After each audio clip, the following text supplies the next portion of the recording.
अस्सलाम वालेकुम। अच्छा, ये देखिए मिक्स कॉट का एक बंडल उतरा है अभी कंटेनर से। ठीक है, सिर्फ एक ही बंडल है ये। अच्छा, इसमें देखें ट्वीट कोड भी होता है, इसमें ड्रेस कोड भी होता है, इसमें वकील कोड भी होता है, इसमें ट्रॉपिकल भी होते हैं। ये सारे मिक्स होते हैं। ये देख लें, एक ट्वीट भी इसमें नज़र आ रहे हैं। ठीक है, सिर्फ एक ही बंडल है ये। साइज़ इसमें मिक्स होते हैं। यूरोप का माल है ये। और कंडीशन देखें माल की, बहुत ज़बरदस्त है, साफ़ सुथरी है। क्वालिटी भी जो है इसकी बहुत बेहतरीन है। 400 किलो वज़न है बंडल का। ठीक है, पूरा 400 किलो है। ये दूसरी साइड से भी आपको दिखा देता हूँ।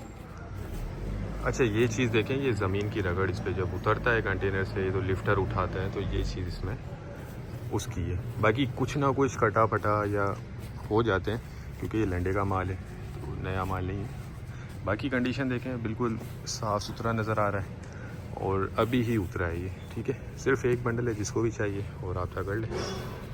टाइटल में नंबर दिया हुआ है। साइज़ इसमें आपको सारे मिक्स मिलेंगे।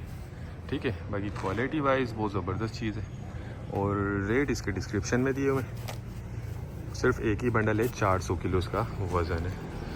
तो उम्मीद करता हूँ वीडियो आपको पसंद आई होगी। नेक्स्ट वीडियो तक के लिए हमें इजाज़त दीजिए। अल्लाह हाफिज़।